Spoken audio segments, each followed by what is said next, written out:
Welcome back to the Getting Grip podcast. This is a new episode of a head-to-head series. I mean, we haven't done one in ages, actually. I think the only other one we did was Federer and was it Murray? Yeah.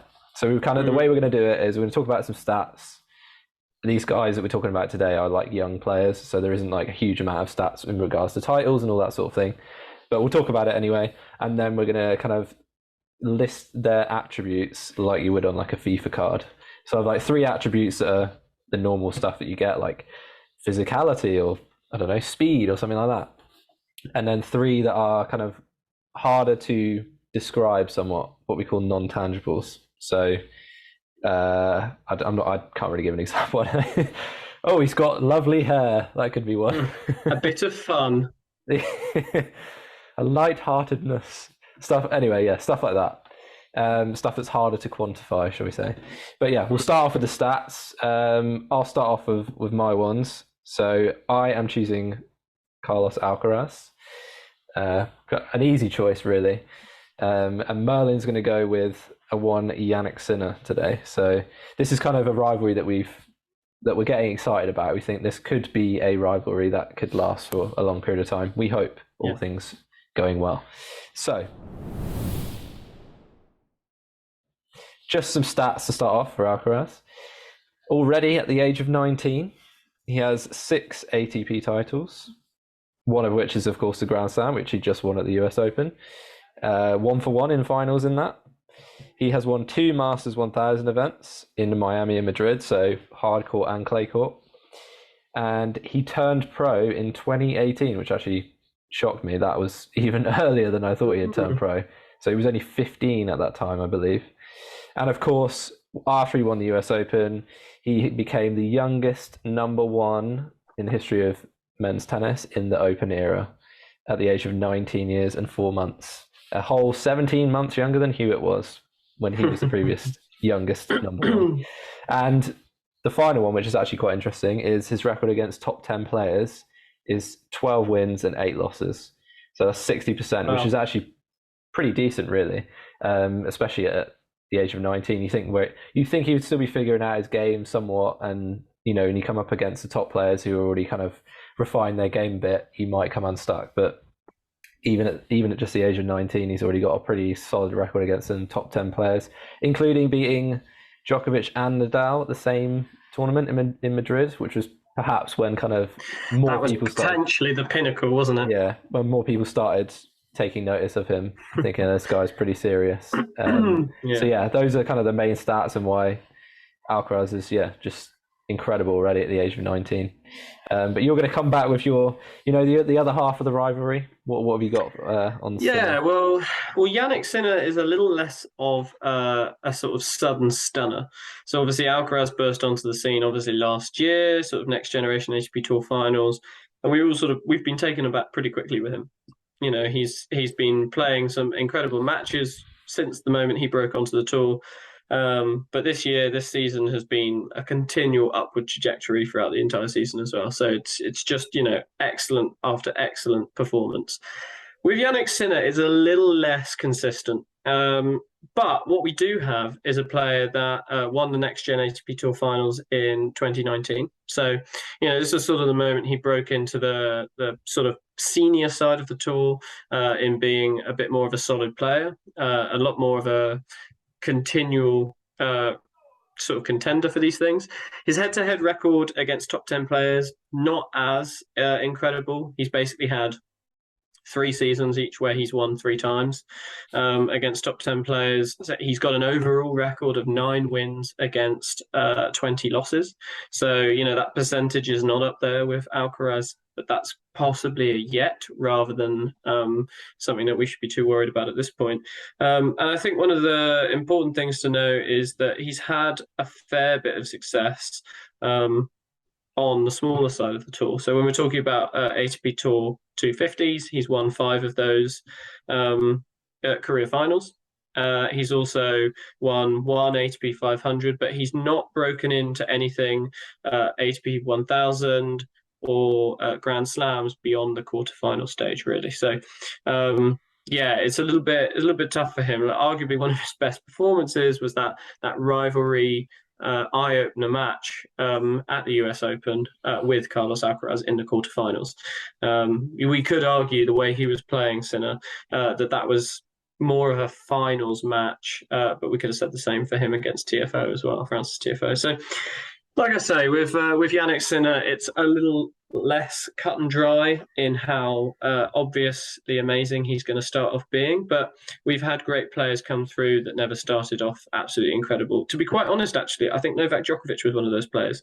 He found his form later on, but when he found it, for a variety of reasons, obviously it became something quite unstoppable. So I wouldn't put it past him, based on the way he plays, the talent we know he has, to bring this style in. And quite funnily enough, he's actually not dissimilar to Novak Djokovic in his play style as well.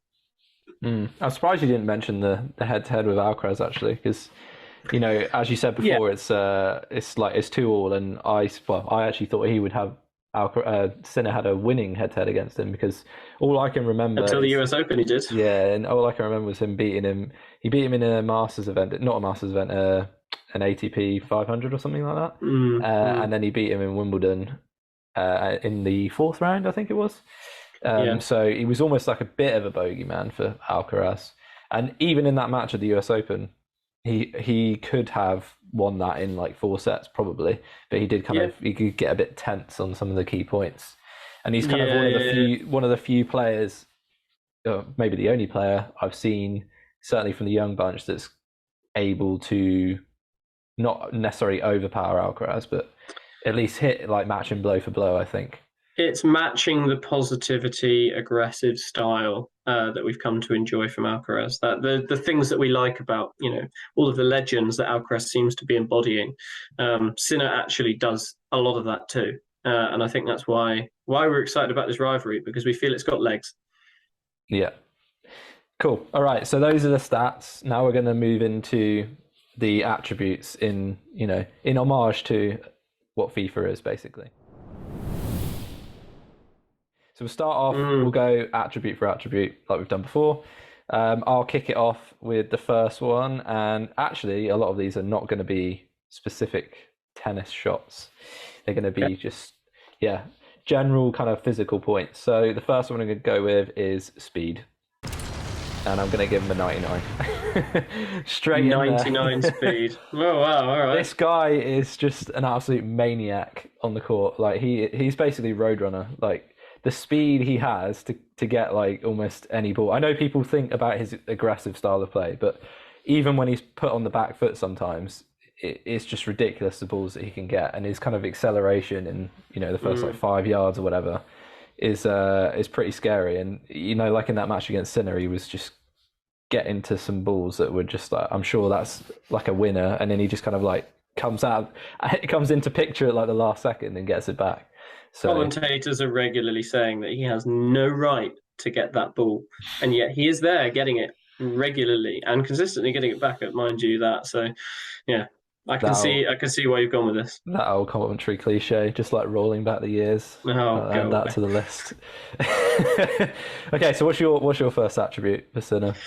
So my first attribute is going to be flexibility. I think that the only player that actually compares to Sinner in terms of this flexibility is not Carlos Alcaraz, it is Novak Djokovic. So we talk about them being very similar, but I'm going to give Jannik Sinner a 96 for this. I don't think it's perfect. If Djokovic is your 99, for example, in this statistic, I think Jannik Sinner is very, very close behind him. But yeah, I think that flexibility that he's able to get low and stretch, on the run and all that sort of stuff, like sliding through balls, that reach comes in really handy. And it's not just flexibility with the way that he uses his legs as well. I mean, he's got quite a gangly, long, stretching physique anyway. He's quite a thin guy. This is something that we used to criticize Djokovic for when he was younger. Oh, he needs to put on some muscle. No. He just needs to play tennis. And I think Jannik Sinner's the same. I think that we're going to see him bloom eventually, because I think that same attribute is there. His muscles have a lot of endurance in them, and that physicality is going to serve him quite well, hunting down balls effectively that some of these aggressive players come up with, especially the ones that can put off good directionality. Like I say, the arms, the way he can stretch and use his wrist, that's part of this, but we'll come on to that later with another attribute. Yeah, that's a good point you make, because I think you just got to work with your whatever your kind of build is. So like someone like Alcaraz, it makes sense for him to put on a bit more muscle because he's got that kind of like fast switch nature about him. So if he puts on a little bit, that's just going to enhance like what he already has. Whereas, you know, with someone like Sinner or like Djokovic, that like they are a bit more kind of leaner build and maybe more built for endurance or, you know, flexibility or whatever. So you just want to kind of accentuate whatever it is that you already have. So that's quite a good point. My second attribute on that note is going to be power, and I'm going to give Alcaraz a 97 for this. God, you really like Alcaraz, don't you? Well, like who else can match him for like that? The power we've seen, like the top speeds on forehand and backhand, even on the serve for someone who's 6 foot, like he can serve like mid 130s.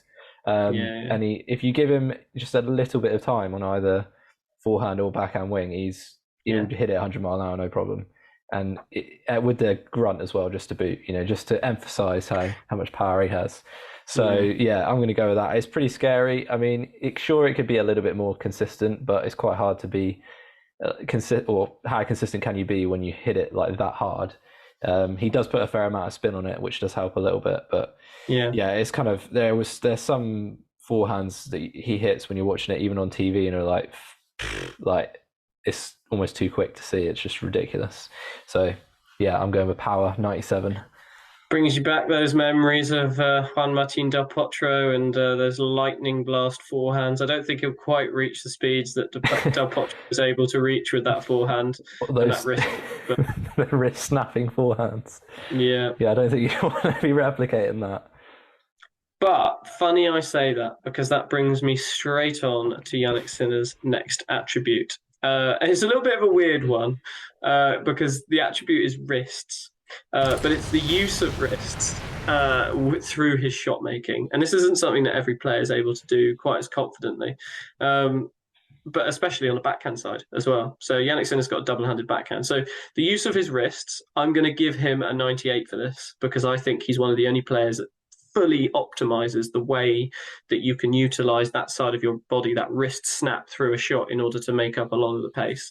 I'm going to give him a 98 because I think when he does it, especially on the backhand side, he generates a lot more power than his swing should allow him to gain.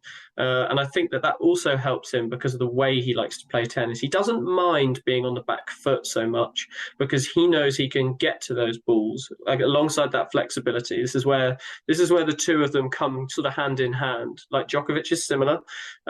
He's a little bit more of a block back or a ridiculous shot, but Jannik Sinner's ability to hit through the ball on the stretch using that wrist snap is beyond something that I've seen. And whilst we're talking about Alcaraz being able to hit through really, like, you know, a lot of power, yes, that's true, but that's when he's on the front foot, as you said. Whereas I think Jannik Sinner's able to get a lot more power on the back foot than even Alcaraz is capable of in large scenarios. However, what bothers me slightly about that is that Jannik Sinner, in terms of his footwork and his positioning, he often hits a lot of stuff open stance. Now, the open stance argument is, okay, fair enough. You don't always need to close yourself off. You can still hit a lot of good shots. That wrist snap allows him to do that even without closing himself off and hitting a little bit more side on. I think that's the difference for Alcaraz, though. Alcaraz can inhale those, speedier shots and let rip on them because he uses his footwork positioning as well as these attributes, even if they're not quite as good as Sinner's. If Sinner was to be able to start stepping in on a few balls and using that same wrist snap, I reckon you'd see him exceeding Alcaraz's top speeds. Interesting. Well, funny you should mention wrists, because my final attribute is going to be finesse/hand skills, and I'm going to give Alcaraz a 92 for this. So a few reasons for this. I wouldn't say it's his his peak attribute, which is why it's not as strong as the other ones. But he does have an all-court game, and quite often we've seen, especially in the US Open, him utilizing both the drop shots, which maybe he uses a little bit more on clay, but he did use it at the US Open, and coming to the net and finishing points at the net, either with like a deep, I don't know, cross-court volley, or even like a little kind of drop volley. And I think that's one of the things that kind of impresses me the most, is that even at 19, he's managed to, like, well, maybe it's Ferrero's influence or whatever, he's managed to hone that part of his game to such a high level already. Maybe inspired by the likes of Federer or whatever.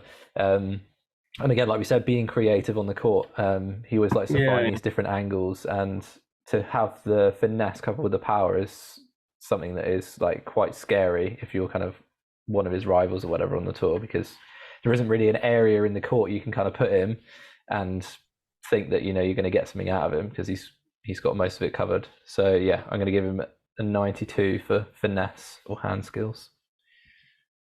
Fair enough. Nice. That's a really nice one. Tell you what, I'm going to go a little bit off piece here with my final proper attribute, and I'm going to give him an actual shot. So we talked about his wrist action, and I think that's what contributes to what I'm going to describe as one of the best two-handed backhands on the tour.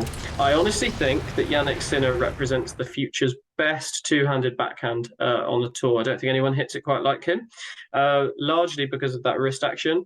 What does it do? Well, it generates the most amount of topspin on a double-handed backhand seen on the tour. So there are a few stats out there that sort of compare him with a couple of other players that hit the most topspin on a two-handed backhand, Rafael Nadal being one example. But he does hit some of the highest amount of topspin on the tour. Quite an aggressive shot, especially from the baseline, especially from a defensive-minded position. He's an aggressive baseliner with a defensive positioning, which I've always found a little bit odd, and I think might be the difference for him at the moment in terms of his game. Once he learns to step into the court, he's going to start winning a lot more. Sort of like Andy Murray playing Roger Federer's shots. It's one of those scenarios, you know what I mean? But yeah, like I say, I think that double-handed backhand is something seriously dangerous. So I'd like to see him. I'd like to see him obviously step in, but the number I'm going to give it, which I haven't given you yet, is actually a 93, and that's merely because 93. That's still a high rating. I'm going to merely give him that because, like I say, I think that he hasn't quite married up what the top half of his body and the bottom half of his body are doing yet. But like I say, once he does, then it's going to be quite serious. Interesting. Could be the shot to kind of give him well, not an edge, but match him up with Alcaraz in future matches. Well, it gives him so much angle the way he hits that shot as well, because the wrists not only control the spin, but you can also control, sort of direction with it as well. So, like I say, I think it's going to be really useful for him, and I really hope that the coach working with him is going to start trying to force him into this side of playing. There we go. Okay, that's it for the tangible attributes, or the kind of the proper attributes, whatever you want to call it. If we were coaching them, what would we be saying? No, these are the ones that are really important. The next ones, the ones that are harder to quantify, the non-tangible attributes. So, the first one I'm going to go with, well, I suppose this is somewhat tangible, is energy, and I'm going to give it a 98. I'm going to give it just slightly below the maximum. Just because it kind of links into the speed thing, but the fact that he's able to keep up that speed for extended periods of time, like we saw, which impressed me like more than I thought he was capable of at the US Open, that he would go for like 4 or 5 hours even playing that style, that like super intense, just like charging after everything. And sure, he is 19, so it's a bit easier, but even at any age to be able to do that is incredible. And then back it up again 3 matches in a row. In the final, he was like slightly tired, but really he was still playing at like an incredible intensity. So yeah, the fact that he's able to both be aggressive and chase down pretty much like any ball and get stuff that you wouldn't expect and keep it up over a long period of time, that's why I'm going to give him a 98 for energy. Fair enough. Well, mine's going to be a little bit different. Mine's not quite energy. Mine is. It's a little bit of a. It's hard to describe how this is going to come out, but obviously, I'll be able to talk you through it. But coolness. And not coolness in the sense of, cool dude. Coolness in the sense of how that head sits on his shoulders during like tense situations and heavy matches. And that's not to say he doesn't get nervous or anxious in big moments. That's clearly why he's not quite pushed himself beyond that sort of quarter-final mark in bigger tournaments. But that coolness, I think, is another thing that will serve him quite well. The reason is, though, I'm only going to give it an 89. I'm not even going to let him into the 90s on this one. The reason being is it's clearly something that needs to be rated well for him, but I think sometimes it plays to his detriment because sometimes that coolness, that Coolitz, the calculated thinker. He's a little bit of a thinker. You can tell the way he plays. He definitely takes things in. He's thinking about it. He sees paths in matches. A little bit of the way that Murray plays of his tennis. You know, he's trying to work things out, test people in certain areas. I think Sinner's quite good at doing this sort of thing. He'll only get better and faster at making these decisions as well. But sometimes that coolness leads him to being a little too cautious. And whether that's the reason he doesn't like to, step in on the ball and take things a little bit earlier, I'm not quite sure. But I'd like to see him coming to the net more. I'd like to see him volleying more. I'd like to see him getting forwards more, because I think that that's a part of his game that's just, I think it's developed. I just don't think it's used. And it's all good and fine being an aggressive baseliner, but these days, who isn't? Yeah, true. Yeah, it's about trying to find like little edges to your game, things that you can improve just to enhance what you're already doing. And I think I do worry a little bit that, the game becomes like baseline dominated like it has, but someone like Alcaraz coming through and showing that you can still play like an all-court game, I think that's really giving me kind of optimism for what might come down the line. I think other players are going to see that, and especially, if you're playing in a Grand Slam and you're playing these matches where you've got, you could be playing 4 or 5 sets and then you have one day off and then you for another 4 or 5 sets. I just don't think playing like a solid baseline game is just going to be enough to get you through all the way to the end. So I think you should, even if you're like of a young age like these guys are, you should still be looking to shorten points where you can. I don't think it's like, a sign of weakness or like giving in that you can't battle someone from the back for hours. I think you just got to be smart about how you use it. So that would be something nice to see actually in his game. For my second non-tangible, I'm going to go for Spanish bull mentality. Hey. Is that not energy? No, because I think this links into, in a way, yes, but it's the never giving up, taking 1 point at a time kind of mentality. So Nadal's obviously at a 99 with this because he's basically like the creator of it. But Alcaraz, this is one of the things we call him like a hybrid player, taking things from the big three. This is one of the things he's taken from Nadal, I think. Sure, no one will ever be at the 99 that Nadal's at, but even at 19, it's impressive how not only does he pretty much takes each point at a time and gives it everything, but in the key points, he is maybe even more aggressive than he normally is. And this was something that I always saw from Nadal. I'd see him like in the final of the French Open or whatever, and it'd be like a key point of a set, and he would just become even more aggressive and positive. Steps up that game. It's just like ridiculous. Whereas other players may just, be slightly tense. A bit more cautious. Yeah. And I think, that is something that's going to enable him to win more Grand Slams, or maybe more than all the other players that are going to be playing at a similar time to him. So I'm giving him an 88 for that. So pretty good, but not good enough for the 90s. Very nice. Very nice. My next one is going to be a little less serious, but important if you're playing a sport that's mostly outdoors all the time throughout the year. And I think that people need to be aware of this constantly.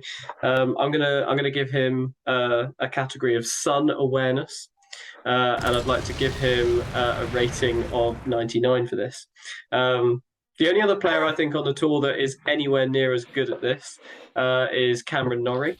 I only say that because Cameron Norrie, sometimes you saw him in the summer, his nose was way whiter than the rest of his face because Yeah. there was that much sun cream on it. Um, fair enough, but surely going to wipe it away with a towel repeatedly.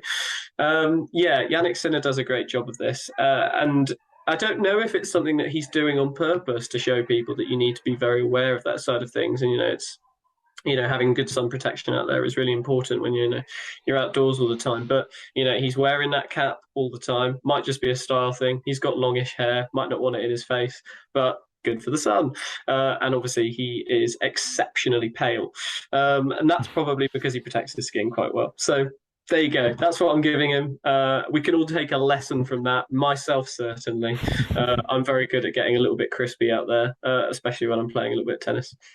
That's interesting because I don't tend to see players like that sunburnt in general. So they obviously, No. they're pretty on it with that. Well, they keep switching sides, don't they? God's sake. They're turning themselves over. It's like sun tanning. Cooking both sides, yeah. Yeah, exactly. It's even. It's even. This is one really long service game. You never know. Yeah, that's when they start looking around. Like they're not getting nervous because it's like a break point. It's because they're like, No. crap, we need to put some sun. Just like, guys, can we hurry this up? I want to do the neck. Fair enough.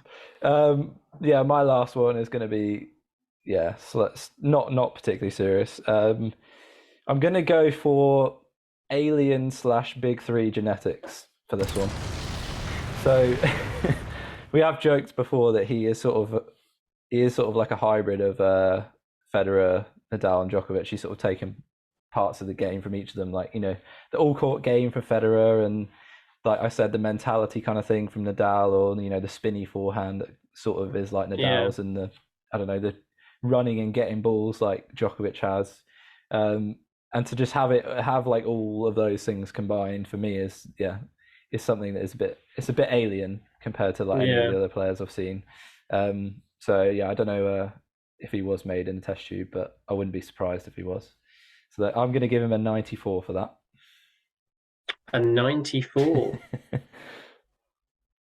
I don't know how you can quantify that, but hey ho, I've tried. Fair enough. Well, my final one it kind of takes us back to tennis a little bit, which shock on the podcast that we are doing. Yeah, no, don't do that. You've got to come up with something silly like he's ginger. No, I'm not going to do. I think I did that for Andy Murray's Scottishness, didn't I?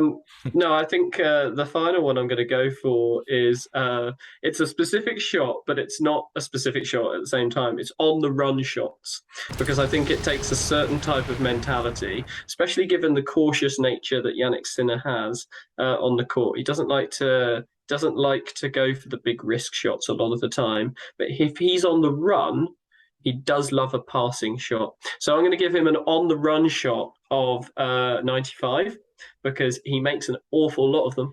And I'll tell you who that reminds me of. And that reminds me of any of the big four.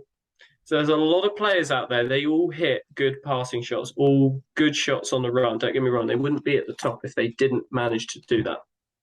But I think that the reason it reminds me of the big four so much is because of the willingness to do it and the consistency of making it at the same time. Just wish that he'd take those risks a little more often in going forwards on the court rather than being stretched out wide on the sides.